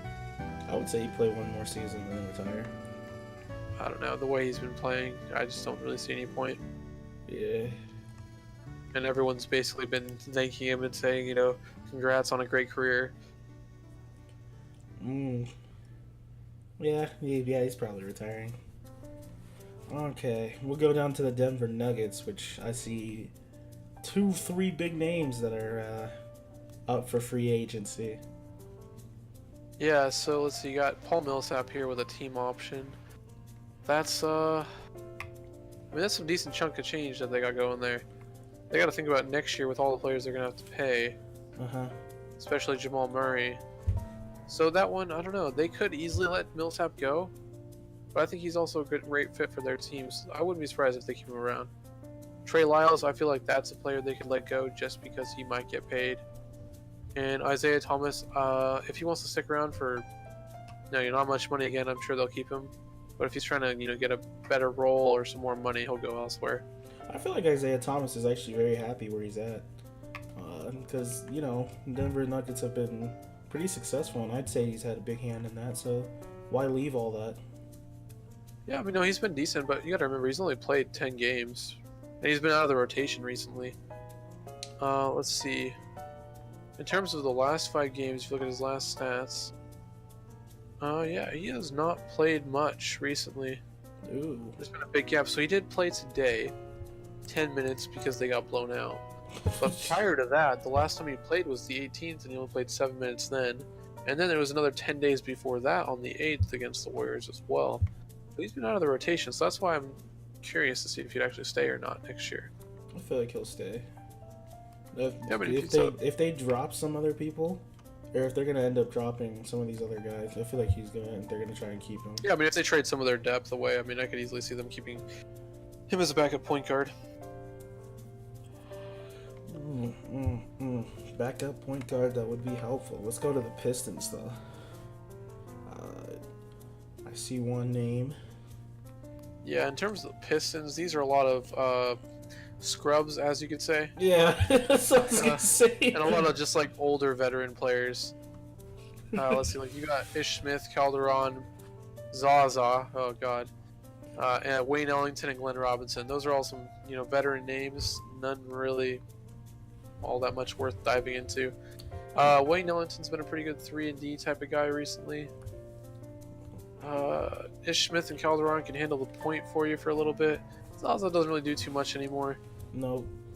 Yeah, I mean, all of those players could really go either way. I think they keep Ish Smith just because they like him more than Reggie Jackson, honestly, but they can't get rid of Reggie Jackson because he has too much money. Ellington, I think, probably leaves. They'll probably keep Glenn Robinson around, and Calderon Pachulia will probably leave. Oh. Yeah, I'm not really looking more at the Pistons free agency, to be honest. There's not too much exciting there. Nope. We'll just go on to the big one. Golden State Warriors. Whew. Yeah, this is a pretty big one. The 3 big names on the top of the list. Yeah, you got Kevin Durant. What do you think about that? Damn. Does Durant want to leave all that? How many championships he pick up with Warriors? Like 2 or 3? I believe 2 so far. And it's like, does he want to leave all that? Because that's what he was looking for in Thunder. Couldn't find it, and that's why he came to Warriors, a winning team, and to just help them out. And it's like, does he leave that? Yeah, there's been speculations that he could go to the Knicks, he could go to the Lakers. I mean, he could go to the Celtics. They tried to get him before. I don't know. I don't know where he goes, but I'm pretty confident he leaves. You think he'll leave? Yeah, I'm very confident in that. I guess he's not taking the limelight for a player of his status. I mean, he wants to be the #1 guy. I think he really likes, being the only guy that can do anything. Like, don't get me wrong, Durant's a great player, but I feel like at the same time, he's not the type of guy that really wants to be playing with other stars. No. That's just the vibe that he gives me. But I could be completely wrong in that. He just absolutely throws it off and is like, no, I'm staying with Warriors. Yeah, and I don't think he's anywhere near as bad as a guy everybody tries to make him out to be. I mean, he just did what he wanted to do and what he thought was best for his career, so I don't blame him for doing that. Yeah. He's still going to get those comments. It's still going to happen, but... Oh, yeah. And you got Klay Thompson. I think he stays. A lot of people speculate that he's going to go to the Lakers. No. I just don't see him ever leaving the Warriors. I think him and Curry are there for life. Literally the Splash Brothers. Like, you can't. I don't see. People will throw out whatever money they want on Thompson. He'll get a max contract, for sure. Will he get a max contract from the Warriors? I don't know. He might have to take a discount to stay.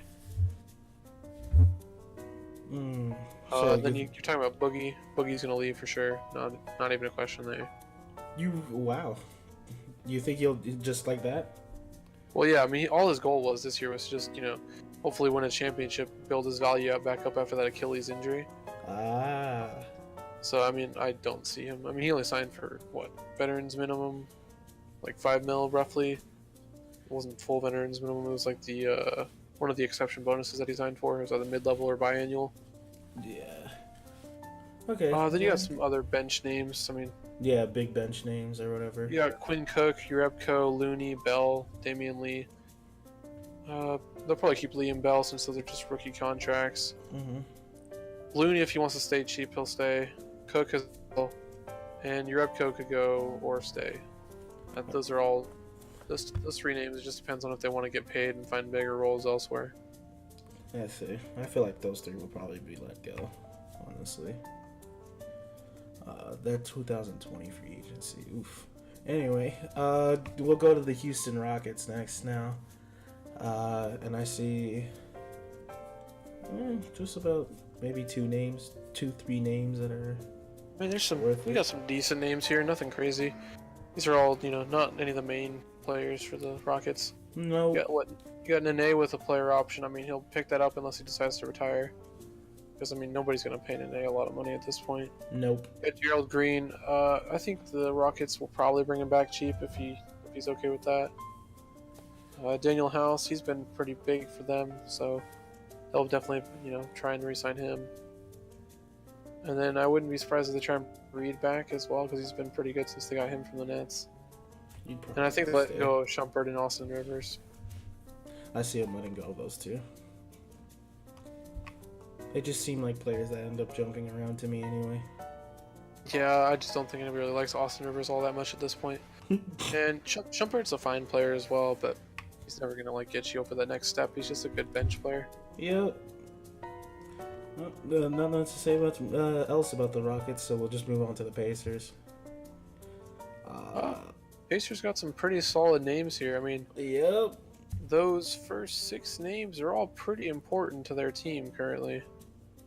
So the Pacers are a purely veteran squad. Really, they don't have a whole lot going here. Mm-hmm. So you got Thaddeus Young, Tariq Evans, Bogdanovich, Darren Collison, Corey Joseph, Kyle O'Quinn, and Wesley Matthews. All pretty vital to their team. I mean, Kyle O'Quinn's probably the least important of those, Yeah.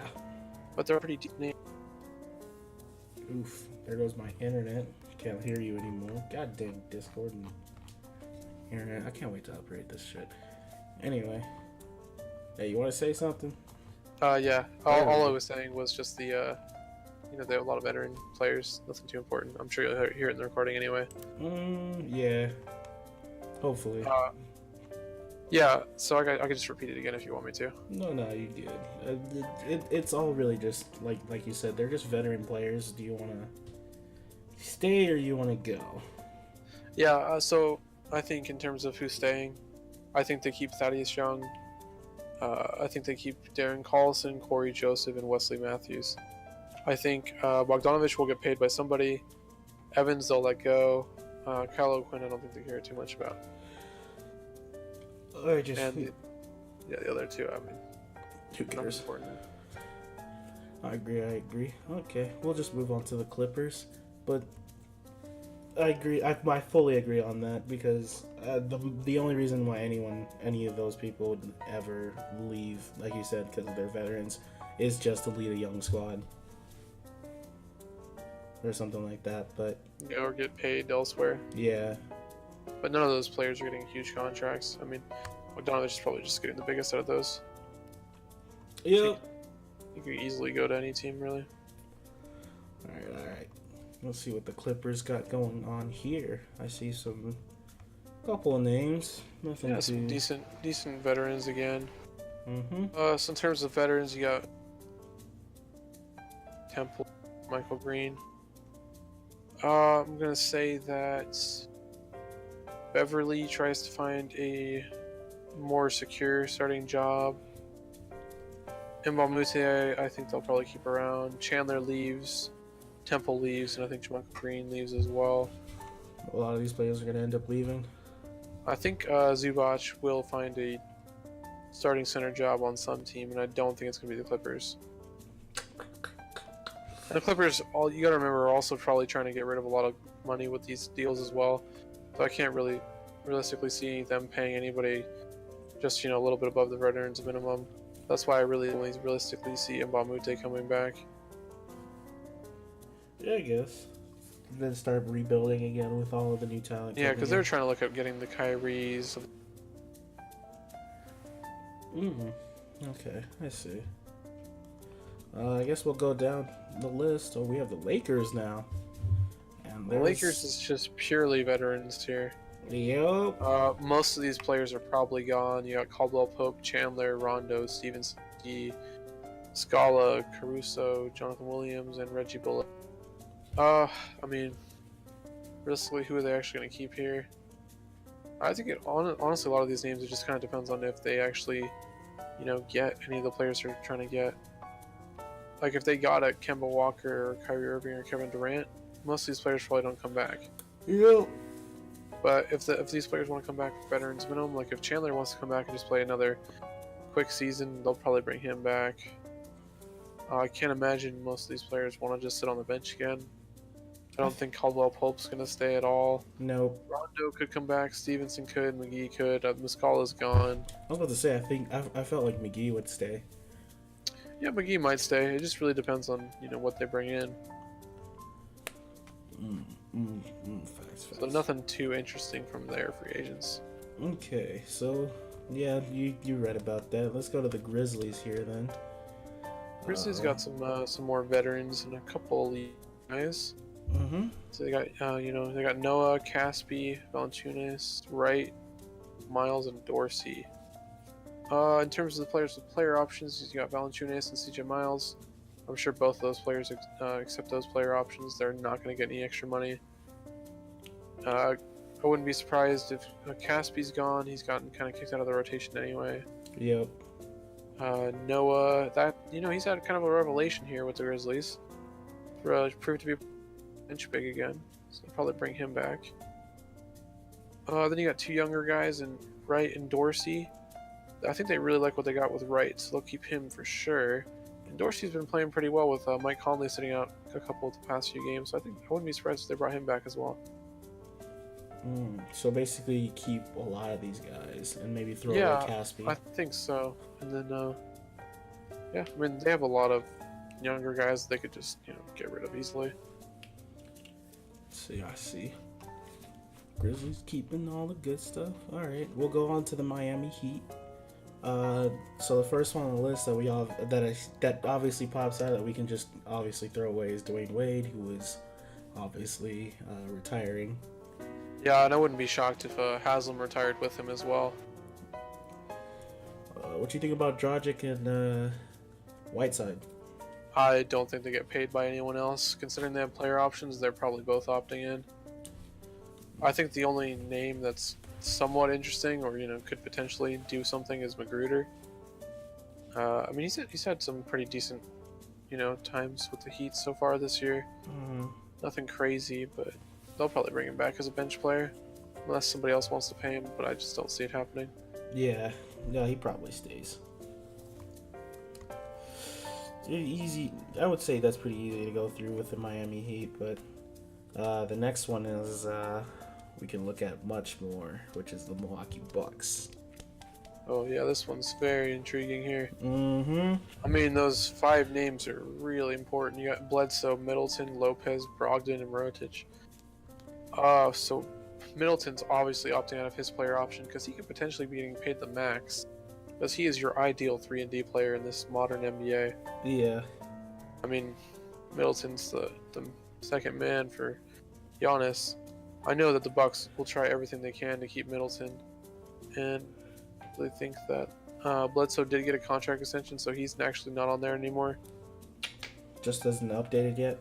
Yeah, I know this is a little older of a list. Well.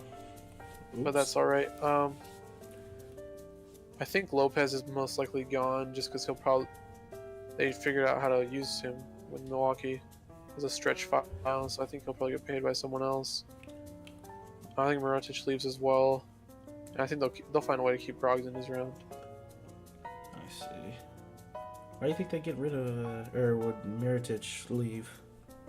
I think he'd probably. I mean, I just don't see. There's no way they can just pay all these players. That's really why.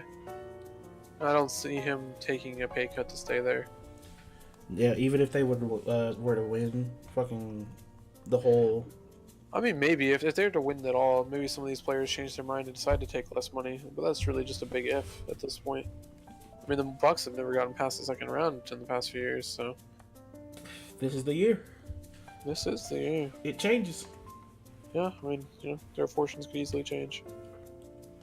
The Milwaukee Bucks. We'll have to see how they play out the rest of their season. How many more teams we got here? I think we're halfway through the roster.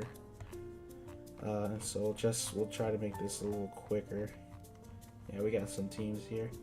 But we got the Minnesota Timberwolves next.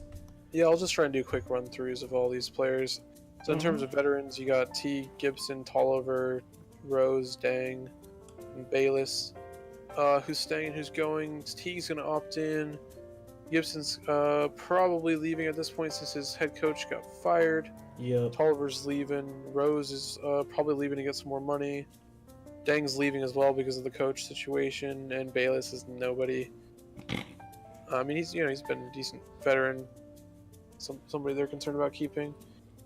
The only younger guys that really are worth keeping around is probably Tyus Jones. He's been pretty solid when Teague's been injured this year. I see. That's one of those teams I haven't even been watching. They've been pretty relevant anyway. Yeah. The next team I'm looking forward to seeing who they pick up, which is the Pelicans. But we got to see who they get rid of first. Yeah, so in terms of big veteran names, you got Julius Randle and Elfrid Payton. Randall's got that player option, which is not for very much money, so I'm sure he probably opts out, considering he had a really good year this year as well. Yep. And especially if they actually do trade Anthony Davis, I can't imagine him wanting to stay around. He'll get paid by somebody. Peyton, I could see him staying. And then the other names that are... I mean, the rest of the names are at least somewhat interesting. You got Darius Miller, you got Clark, Frazier, Johnson, Smith, Diallo. I think the only ones they really keep around they'll keep Diallo around, and probably Frazier, and maybe Darius Miller. The rest are all gone. Yep. Because I honestly, that team is probably in rebuild mode. Yeah, most likely. I'm guessing Davis gets traded in the offseason. Yep. So easy to claim there, but I'm still curious with who they'll want to pick up, who they get from this 2019. Well, that depends on if they trade or not as well. Like if they get another, they could potentially end up with a Zion type of player. True. The Knicks, who we actually see has the biggest chance for a Zion player too. I see some names here that I see names, I should say. Yeah, got some. The big name you're probably talking about is DeAndre Jordan, I'm assuming. Yep. Yeah, he's definitely gone. He's going to get paid by somebody. I mean, he's getting older. He's getting on the 30 at this point. He's getting closer to his mid-30s. He won't be getting paid a ton, but I wouldn't be surprised if he gets like a 2-year, $20 million deal to start at some. In terms of who they're actually going to keep, probably looking at, they'll definitely keep Schreier. That's a team option. That's going to be an easy one to pick up. Considering he's paid basically the minimum. Vonleh's gone. Cornette, maybe they'll keep. He's a young center. I wouldn't be surprised to keep Moutier, and Mario's definitely gone. I see. Because this team is still in my eyes on rebuild mode, and they're definitely looking to pick up as much as they can from. Yeah, they definitely want as much cap space as possible, and so. Yeah. Interesting. We'll see. Let me go down to the OKC. OKC does not have a lot of names here. Nope. Mostly just veterans. You got Noel, Felton, Patterson, and Morris. Morris will be gone. Patterson will opt in because nobody wants Patterson anymore. Nope. Felton will probably just stay on another veterans minimum. They'll probably sign free agency like they always do. And Noel's gone to try and get a bigger role or some more money. Yep. That's more than likely what I see from OKC. So there's not actually much to see there. I just like saying that name, OKC. Also, when we talk about these ages, bro, it makes me more and more realize how fucking old I am. Holy shit! Like I watch some of these players. Yeah, there's a lot of guys in the. No. I was like, hey, that guy's gonna be big, and you're already like, they're a veteran. I'm like, huh? Yeah, right. I mean, these are guys looking for their second contracts most of the time, so they're kind of considered a veteran at that point. True. All right, let's see. Well, we have the Magic. Orlando Magic. Yeah, so this team has a couple interesting names. Nothing too crazy. I mean, Nikola Vucevic, he's a very, very solid player, especially with him extending his game to the three-point line. Yup. Been very solid, made the All-Star team. He will be getting a max contract from someone. Whether it's the Magic, I don't know. I could easily see a team like the Kings sneaking in and trying to offer him a bunch of money. I mean, he's an ideal center at this point. He'll get paid by someone. Would you be happy if he joined the Kings? I'd be very happy, yes. I don't know if I want him to be paid the max, personally, but I think he's a solid player. Terrence Ross, I feel like, is a player that would leave to try and play for a different team. I mean, he's been pretty solid for the Magic. I just don't see him staying. And then Wesley Wondu, they'll probably pick up his option. It's team option there. The rest of those 5, I mean, that's really hit or miss. I mean, like those are players that you don't really care that much about. Yep. I'm not gonna mention their names. All right. We'll move on, get this going because we're almost hitting the 2-hour mark at this rate. The Philadelphia 76ers. And there's Quite some a few big names. Yeah, there's some big names I'm seeing here. All right, so off the bat, you got Jimmy Butler. That's the biggest name here. He's got a player option. He will definitely decline that player option and get a max contract by someone. And I see the Sixers giving him that max contract. I don't think he'll leave. I don't think he'll leave. I think he likes that too. The next big name is Tobias Harris. I do think he will leave, though. You think Tobias Harris will leave? Yes, I don't think that he wants to take a big discount because this is his really like first huge contract that he can get. Like I know he signed a decent contract right before this, but he's a big name now. Like, people actually know who he is. He was, stuck in like playing for some garbage teams before, but now he's actually pretty well known. And you could use that leverage. Yeah, I don't think he'll stay. And I think wherever he goes is where Boban goes, because they're best buds, and Boban's great. He'll get you to play 10 minutes, get you 10 rebounds.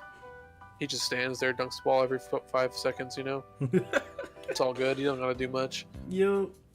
They have some other interesting names, too. Like, you got JJ Redick. I'm sure he stays. I don't see him leaving anymore. I think he retires a Sixer at this point. You got some other veterans. You got, like, Amir Johnson,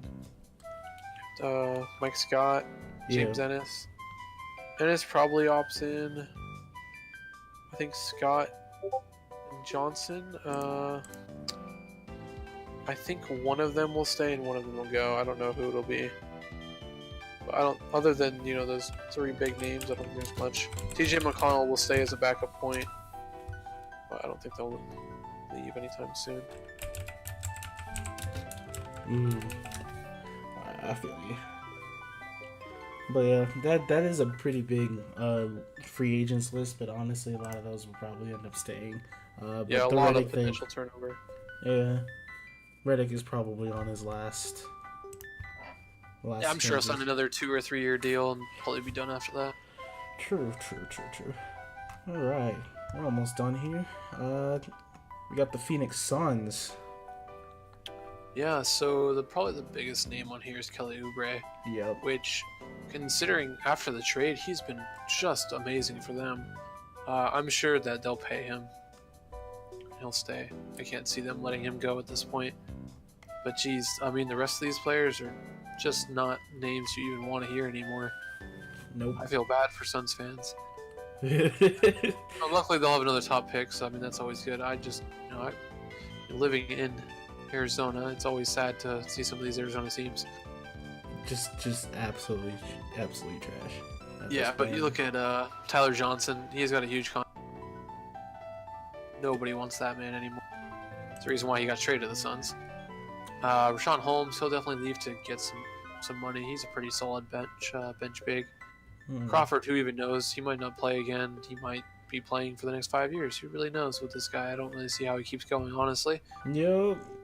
But I don't think he's really all that wanted anymore. I'm sure Troy Daniels will probably leave and just join somebody that, your 11th, 12th guy, 3-point specialist. Bender, I wouldn't even be surprised if he's out of the league at this point because I don't really think anybody wants anything to do with Bender anymore. All around, I see just a lot of these guys just getting thrown away anyway because the Suns have been in rebuild mode for so long. Just not much happening there. So let's just move on to the Trailblazers here. Yeah, Trailblazers got some interesting names. All 5 of these guys are pretty solid players.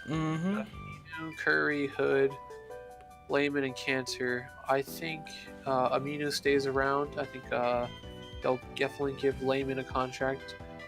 If somebody tries to offer him a lot, though, I don't think they're going to match that. I do believe that Curry, Hood, and Cantor are gone, though. was They gonna just say have Curry so maybe much stay. money dedicated to so many players already. That's the problem. I mean, they've given so much money to the scrubs of the world. I mean, you look at their 2020 free agents, and that's the money that they've given up to players that really shouldn't have paid, like Evan Turner, Myers Leonard, and Mo Harkless. All decent players in their own right, but probably not somebody you really want to be locking up a lot of money towards. Yeah. I feel that. I don't know.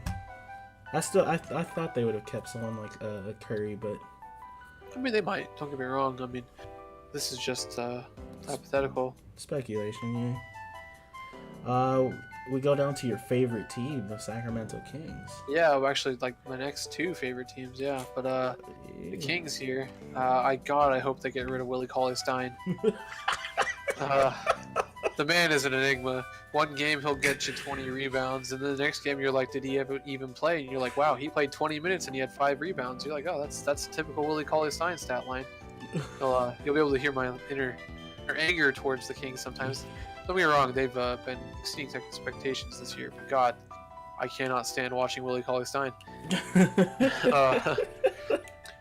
I would. Okay, so let's see. In terms of the rest of the players, I think Kufis probably leaves.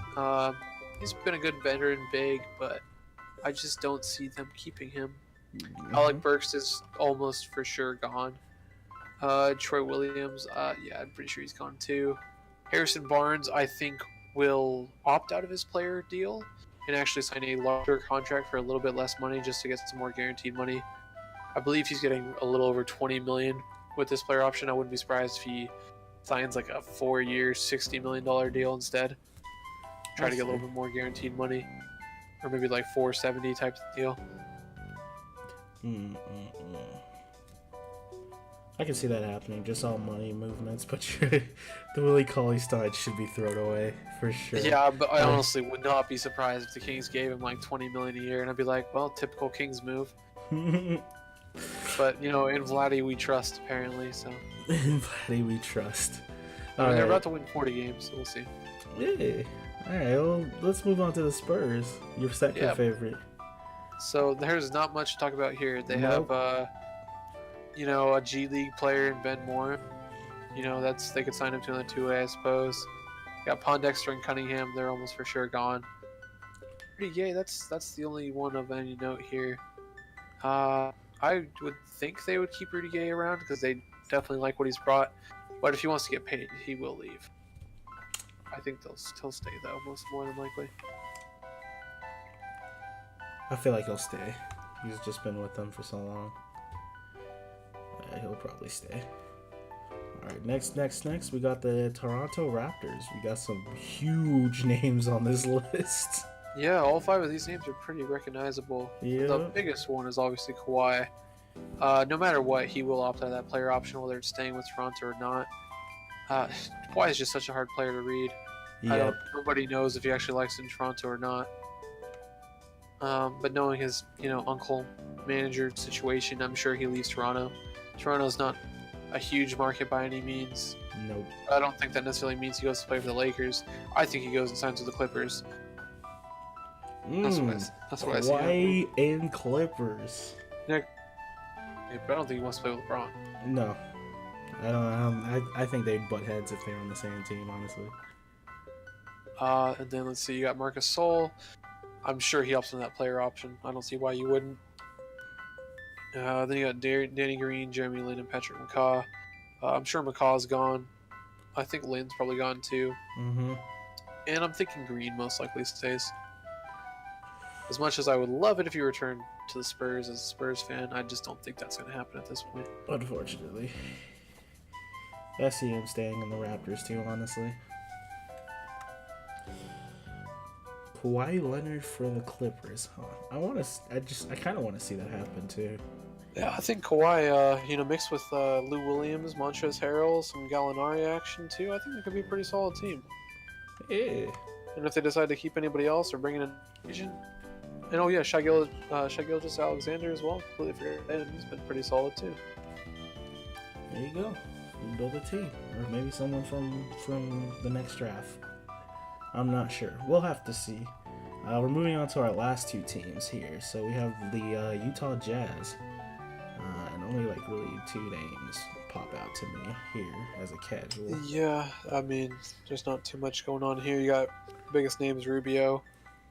Rubio, I'm not 100% sure he's gone. They're looking to probably trade for Mike Conley in the offseason. Yep.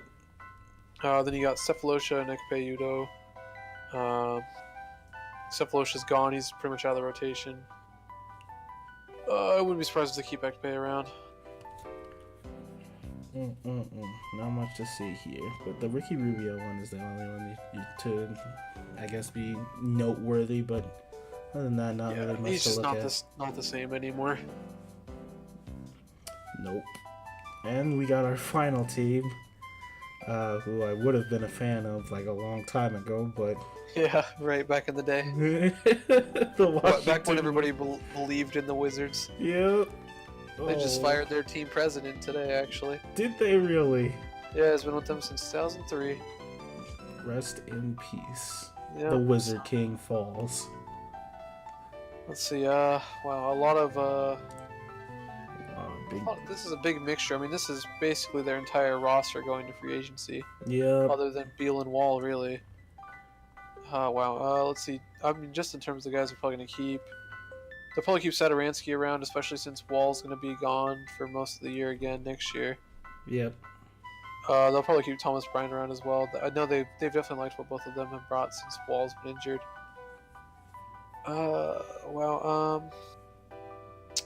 Jeff Green, maybe. I could really see going either way. Yeah. Jabari Parker, I really don't see them trying to pick up that team option for another $20 million. That just seems insane to me. Yep. Throw him Dwight away. Howard, what does he want to do? That's a big question. I mean, you gotta wonder if his ass is healed or not yet. Maybe he's just, too butthurt to play in the NBA ever again. But we'll see. He's got a player option. I don't remember how much his value was. I don't have that access to that currently. I see him leaving. Yeah, just if he opts out, what is he gonna do? Yeah. Like, who really wants Dwight Howard at this point in his career? He's No. been passed around the past couple of years. I mean, sure, he'll sign with somebody. It's probably not gonna be the Wizards, though. No. I wouldn't be shocked if Ariza actually re-signs with the Wizards, just because they both seem to, love each. Not really sure why exactly, but I've felt that for so long. yeah, they made a big deal to trade for him again. So I wouldn't be shocked to have them, re-sign him for like a 3-year deal or something. Yeah, I mean, Bobby Portis, he probably leaves, gets paid a decent amount of money, and the rest of the players are really just Leave. gone, most likely. Yep. Okay. Well, that's the whole NBA in terms of free agency. I think we covered everything, and we've covered all the big ones. And by we, I mean you, because you're better at this than I am. That's all right. There's some big names I'm throwing around. I'm curious to see how 2020 will be. I feel like that year is going to be way more interesting than this year. Especially with all the free agents being thrown around. Obviously, those killer college players coming in. So we will have to see. We're about to hit our two-hour mark here, actually. So I guess that's it. Let me get in a closing statement from you. Yeah, so I think it's a pretty successful overall podcast. Wish I could divulge a little more knowledge about the college football scene, but yeah, I mean, it was definitely a good first try here. Hey, well, I mean, that's why I was like, we should probably do it like a split and split. For those of you who don't know, because I watched the college more than I did the NBA, at least this year, and I know you've always been into the NBA. Yeah, I've never really followed college too much. I'll just occasionally watch a couple tournament games, and that's about it. So I've been giving my 2 picks on there. There's probably more players I could have talked about, but that's saved for another time, or if they even get their names up when they come to NBA. But whatever. I guess I'll end the podcast. Maybe next time you'll teach me a thing or two about fucking baseball. Yeah, sure, man. We can go for that. Because I'm trying to widen my horizon here. Maybe that or NFL. You can show me some actual good old football. Oh, some actual soccer stuff. Yeah, you know. You can Probably tell me about Premier that. League or the Champions League. Oh yeah, definitely Premier League. I am a big Man City fan, so Oh, I'm sitting pretty right now where they are. For anybody who's waiting watching. to hear about that then. Yeah. Well, we'll see. We'll decide. But that'll end the podcast for today. Anything to say? No, I don't think that's pretty much it. That's it from me too. I think we can end it there. All right. We'll catch everybody next time. Thanks for joining us.